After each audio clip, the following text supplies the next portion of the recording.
What's up, guys? Dustin Adams, Patrick Hill, Adams Precision Archery, and today is one of our favorite days of the year. Pat, tell them what we're doing, man. We are getting to build my 2025 hunting arrows. I am stoked, man. Yeah, this day only comes, we're usually so busy building arrows for everybody else that we don't really, we have to really chisel out some time to do it for ourselves. So I'm excited to build them. Pat, why don't you tell what you decided to go with this year, man? Yeah, man. So I really like kind of like a Swiss Army knife for a hunting arrow. I've got a hunt coming up this year out west that I'm pretty excited for. Some big game out there, but a lot of my hunting really is public land in eastern North Carolina.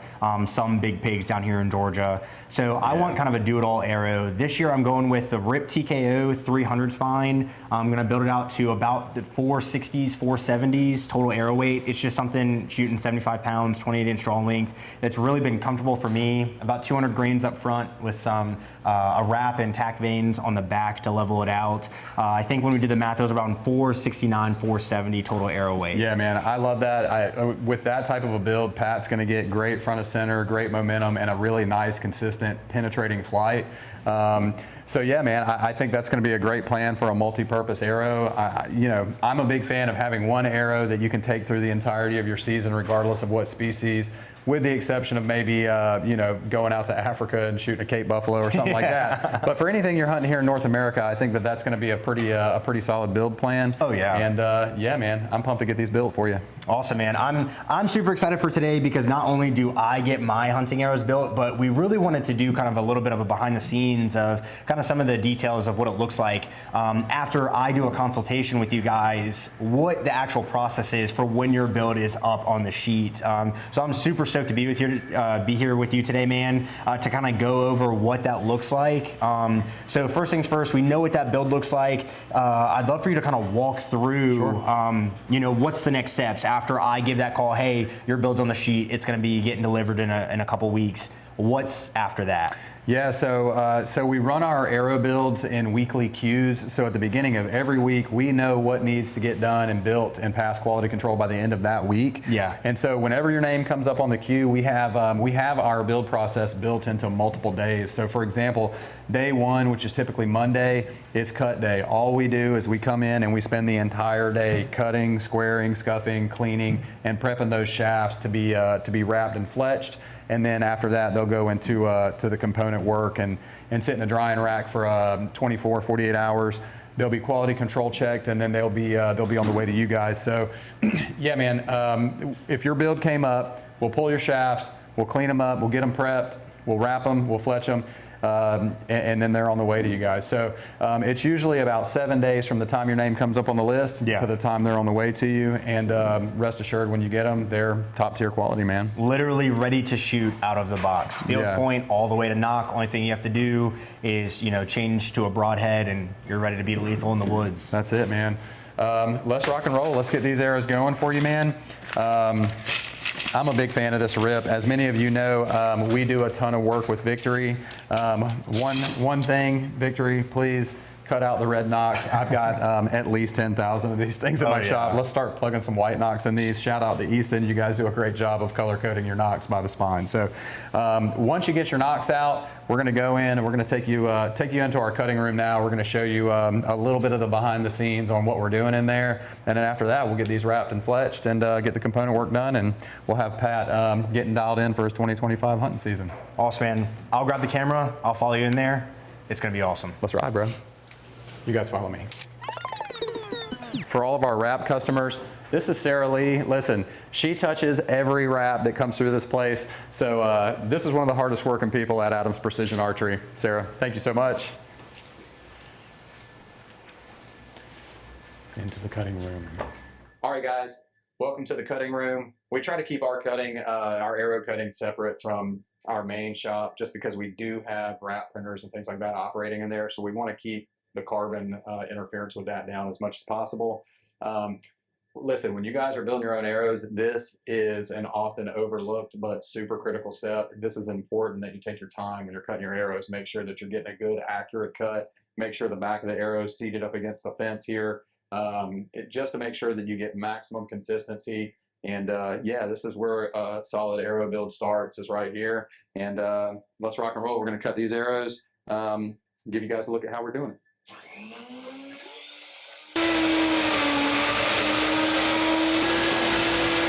All right, guys, those shafts are cut. I'm going to give you guys a little pointer. It took me a long time to figure this out. This saw that we're using has a squaring tool built in, but I still believe that manually squaring your arrows is the best way to get the most square surface. And furthermore, for years I used a rougher grit sandpaper, and then we switched and I tried out a fine grit sandpaper on my squaring tool. And let me tell you guys, it squares an arrow better than anything I've ever used. I'll never square an arrow with anything less than 220 grit sandpaper ever again. The difference that it makes is unbelievable, and it squares them just as fast. So we're going to go ahead and get these nice and square. I'm going to take care of our guy Pat here. Make sure he's got a super square hunting arrow this year. And we've got 11 more to go, and we'll catch you guys whenever we finish these up and move on to the next step.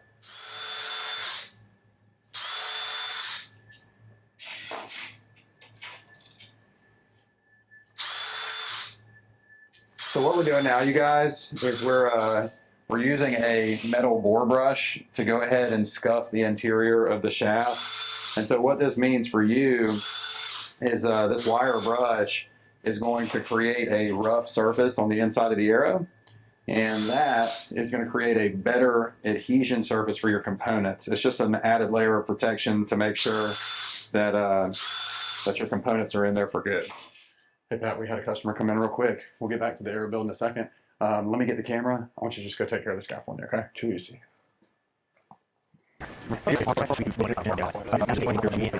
All right, let's get back to the build. Let's do it, buddy. Okay, trying to remember where I left off here. Oh, got it. Okay, so we just finished scuffing the interior of our arrows. So the next step here is going to be to clean those out.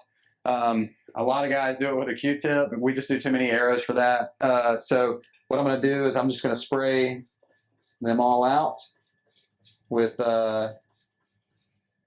some alcohol here, and then I've got a bore cleaner. I like to spray this down real good too, and we're just going to run this down each one of these arrows.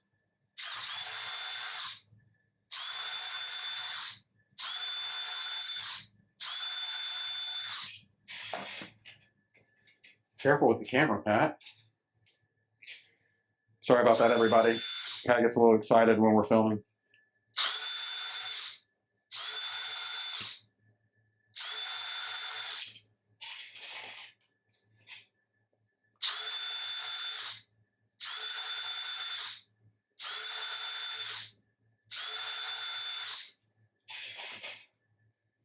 Hey, Pat. You know, do one of those cool things where I say something and like put my hand up to the camera and it goes, and then my hand comes away from the camera up there. No, keep recording. Oh, okay. Let's do those. All right, let's do it. All right, you ready? Yeah. Action. All right, bro. We've got these. Oh, excuse me. Hold on. Cut. And action. We've got these shafts prepped and ready to go. Let's go to the next phase. See, we did it. All right, so guys, the next step here before you wrap them is going to be to clean the wrapping area of the shaft. We use the AAE Max Clean wipes for this. They're proven, they've always worked well for us, and they dry fast, which is great. So you're going to wipe the end of your arrow thoroughly. Just for reference, we're 2 arrows in. Your wrap is not going to stick as well to this as it will to that. So we're going to clean them all and jump on to the next phase of this process, guys.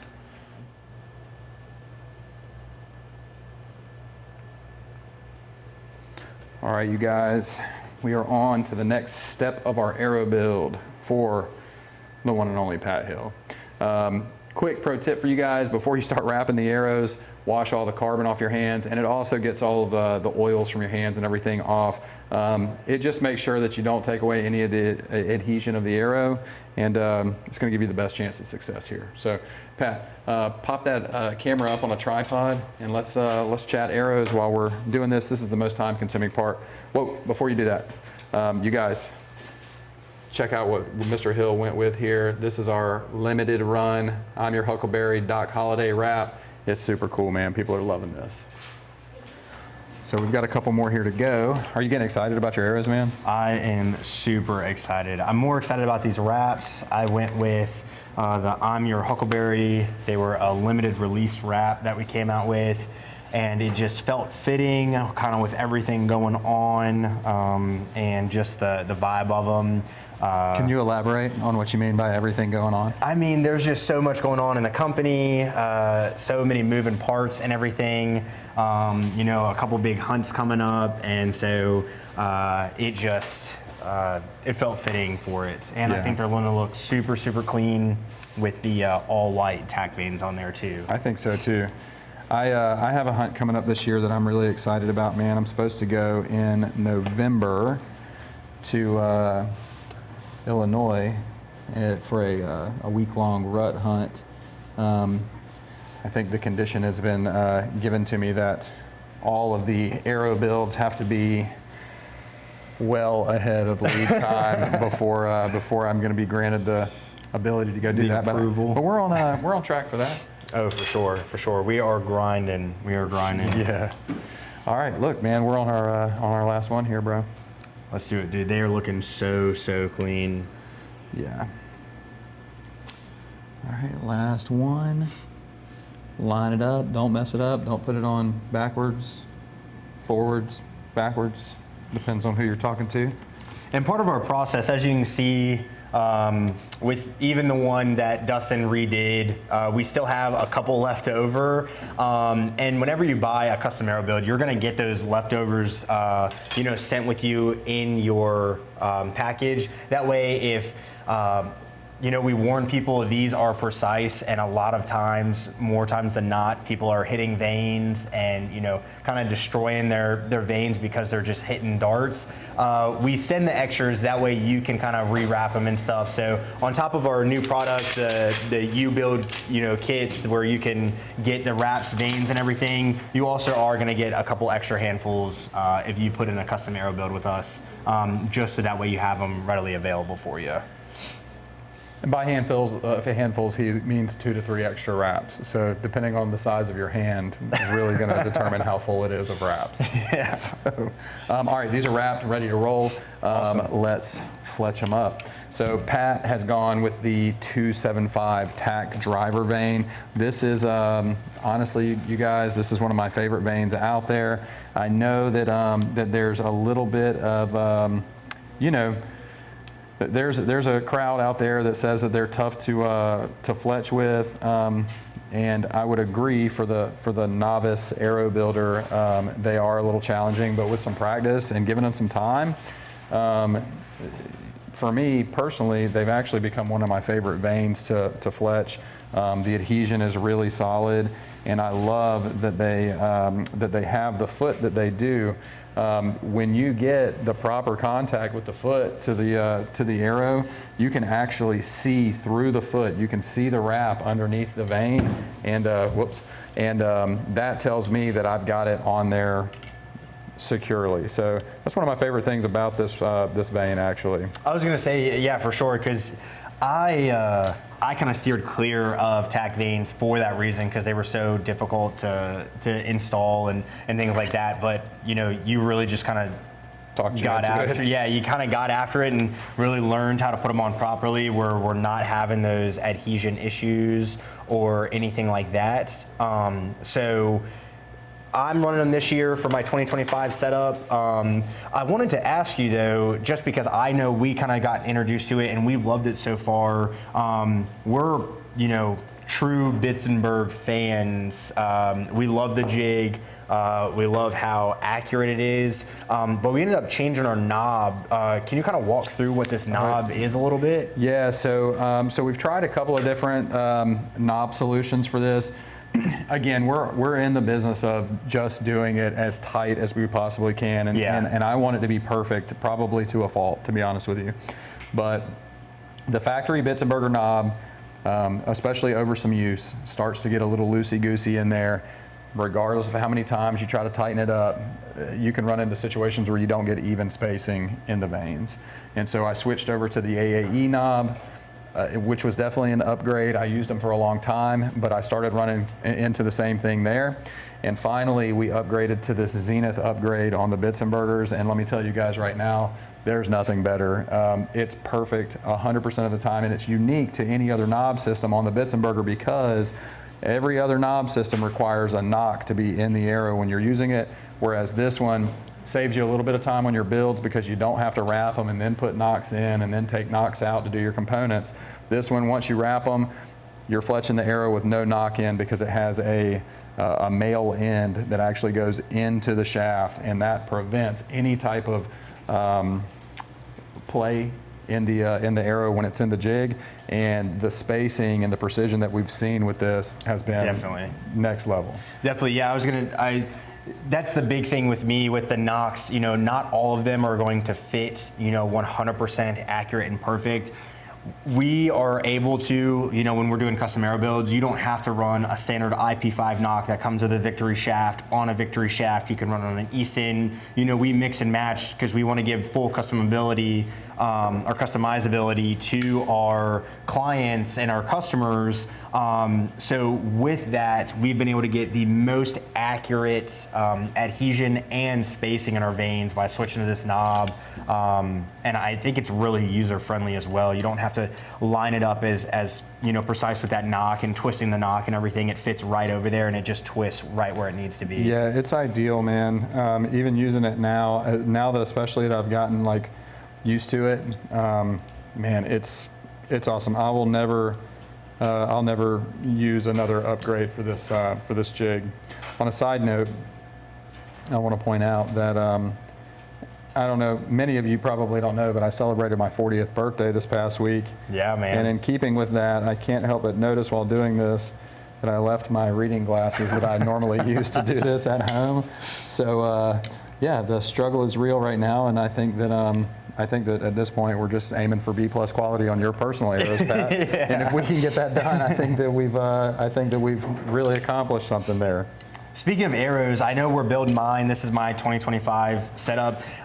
What does your 2025 setup look like? I know we're running the same bow, same sight. It kind of varies with stabilizers and kind of total arrow weight. We're a little bit different in poundage, but same draw length. What is your arrow setup looking like for 2025?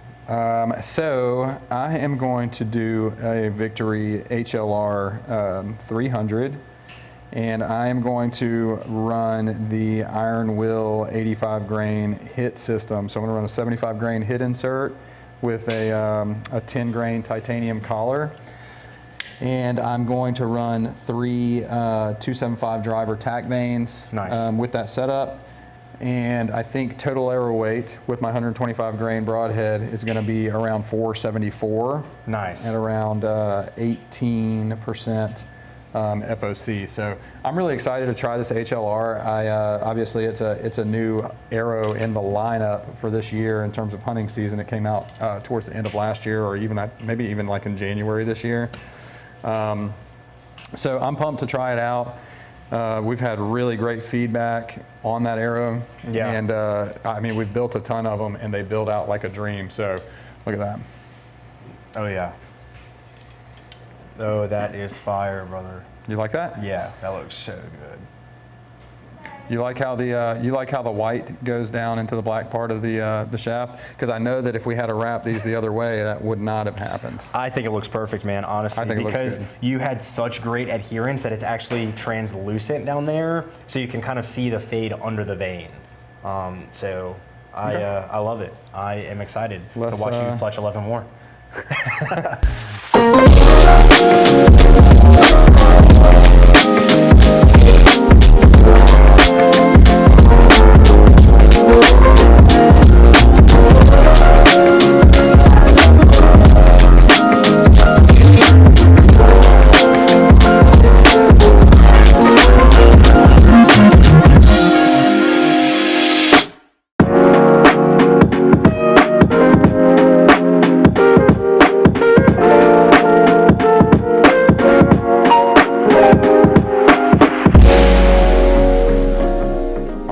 guys, we just finished fletching up the last one of Mr. Pat's arrows.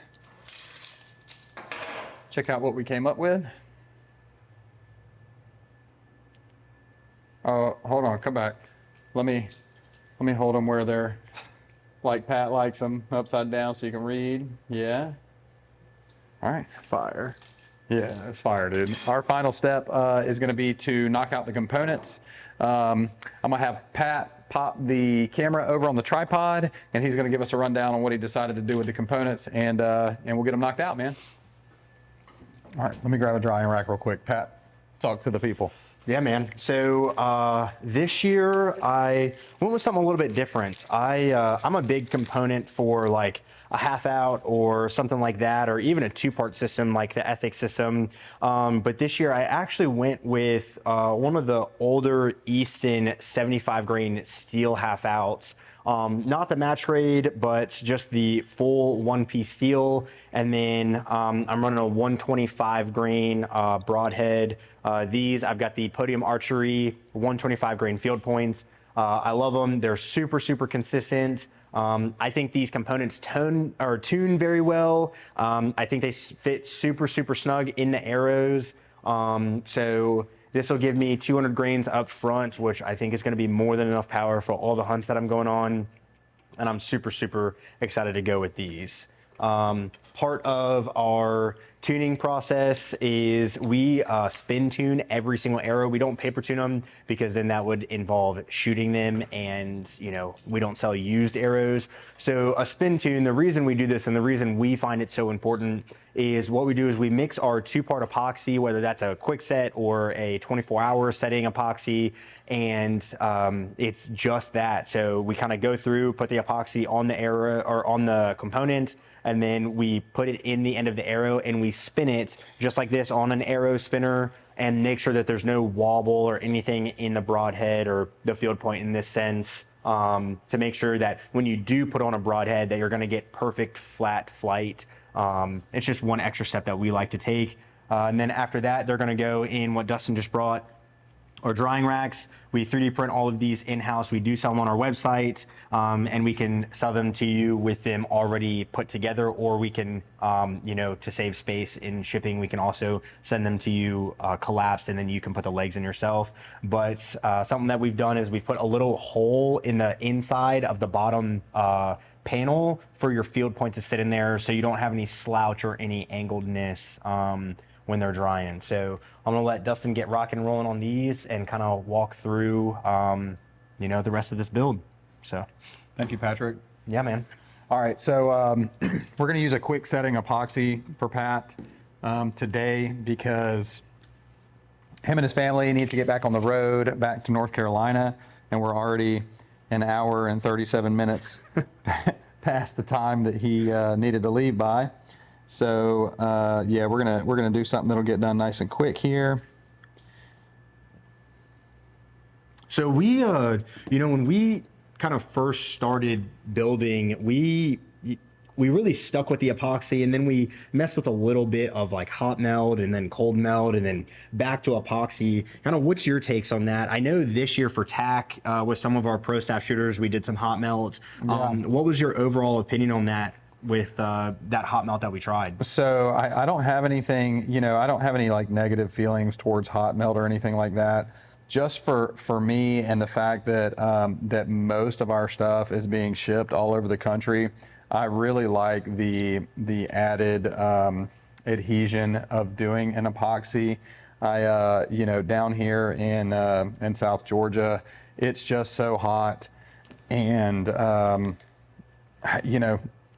hot melt for me, I don't care what hot melt it is, it's not making it through a Georgia summer, in my opinion. It's just, you're just going to run into adhesion problems. So with a two-part epoxy, they're never coming out. You're never having any of those kinds of issues.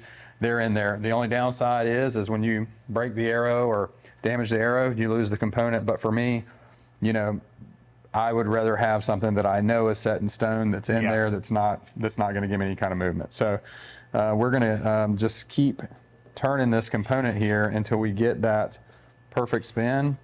And once we do, We'll pop it in the drying rack and move on to the next. I'm gonna do 11 more of these, and then we'll catch you guys at the end of this build.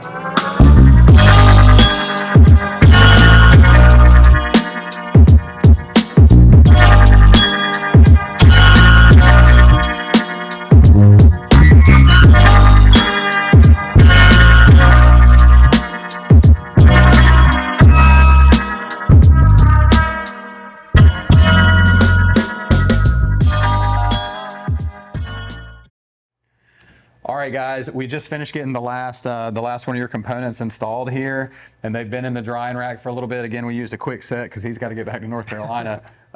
So let's see where we slicked out on weight. I think our goal was to be around 470 grain. Yeah. Let's pop one of these on the scale here and see how we finished up. So we're 474.6. So we're about 4.5 grain heavier than the math projected, but that could be anything. I mean, that could be the consistency the weight of the shaft coming out of the factory. It could be excess glue. It could be. Well, I was going to say that I think that we don't take in consideration the glue and everything, but an industry, across the board standard, even in a dozen shafts alone, we're talking 5 grains. Like, I don't see that from Arrow 1 to Arrow 12, I mean, within a 5 grain to 3 grain difference, I think we're perfect there, especially for any hunting applications. I mean, I'm not an Olympian. I don't get paid to hunt, so I am okay with that. We're definitely going to be tighter than 3 to 5 grain. Let's weigh a couple of them and see kind of how the next ones turn out. So we were 474.6 there. We are 475.2 here, so that's 0.6. This one is 474.2, so that's a 1 grain variance there from lowest to highest so far. 474.6.8, so you're inside of that 1 grain difference. Yeah, dude, I am. I gotta see one more. I am happy with that, man. 474.2, so we're still a grain variance. For sure. There.